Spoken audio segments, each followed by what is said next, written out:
All right, here on ESPN Radio 94.1 now, pleased to be joined by a special guest, a 6'10", 260-pound forward from Providence, as they won the Big East regular season championship, and he's here at the Portsmouth Invitational tournament with Jenny King. Nate Watson. Nate, back in your hometown of the 757 in Portsmouth, how's it feel for you? Man, it feels amazing. Life did a full circle moment, and this is where it all started. This is where I fell in love with basketball, and just to finish out my senior season in this arena where it all started, just surreal, man. It's a great feeling. You just had some kids ask for your autograph. Oh, yeah. Do you remember when you were a child coming to this event at all? Did you come to it much? And what kind of sticks out about your memories? When my first college game was actually the PIT. Was it? Yeah, it was my first time watching college basketball ever, and this is where it all started. And I saw these college players out here dunking, and I was like, I want to do this. I stuck with it, and I just kept, getting good. How old were you? Like 4, 5, 6 years old? Something like that? I was actually. Are you older? Okay. I was like 14. No, I was 13 actually. Okay. So I started late. So your love for basketball kind of came late for you. Now you played as a freshman here at Churchland. Yes. What do you remember about that? I know you had Coach Pat Doolin, right? Yeah, Coach Pat Doolin. I mean,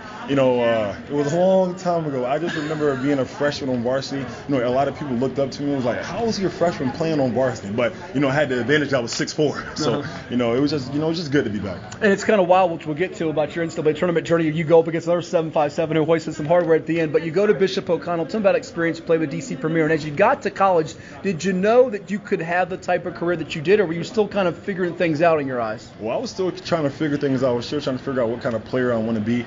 And, Coach Cooley did a great job molding me into this player that I am today.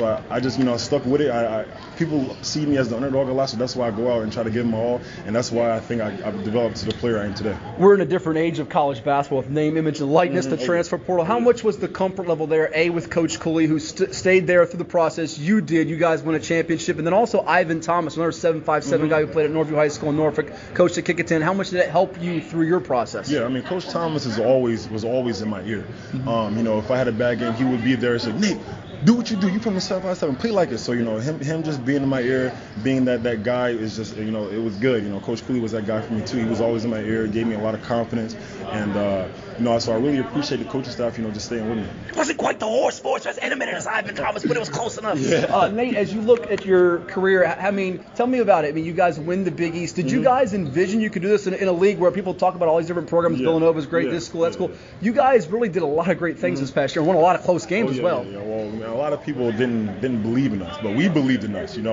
They picked us number 7 in the preseason poll, and we felt disrespected. So we went out there and tried to play our hardest every game. People called us lucky, but we were just good. We proved we were good. We finished number 1 in the conference, made it to the Sweet 16, had a lot of doubters there, and we proved everybody wrong. How does it feel to represent the 757 on that type of stage, winning the Big East, also going to the Sweet 16 this year, winning a couple tournament games, and also coming back here to the PIT? What's that mean to you? Oh man, it feels good.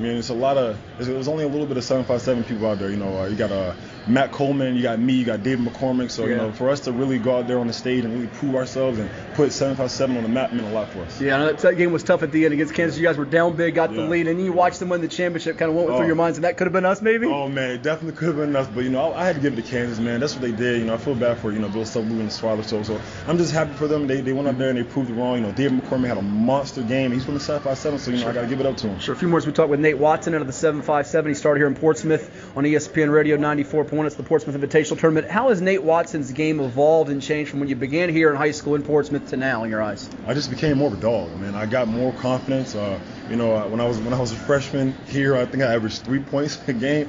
So I never want to average 3 points again. So I just kept with it, and I became a good scorer, not a great scorer. I can get to be a great scorer down the line, but I just stuck with it. Although your team falls short in night one here of this event, you got a dunk at the end, and you showed a little bit of a turnaround game. What are you wanting to show the scouts and the observers here in this event? Yeah, I want to show the scouts that I'm more than just a post scorer. I want to show the scouts that I got some touch on the basket. I can shoot the mid range, but developing my game, I want to, get better at ball handling and get better at, really expanding it out to the three. So, that's what I'm going to try to show these scouts this tournament. Collegiate career is done. The pro thing is next for you. Yeah. What are you wanting to get out of this event, and then also out of basketball moving forward for you?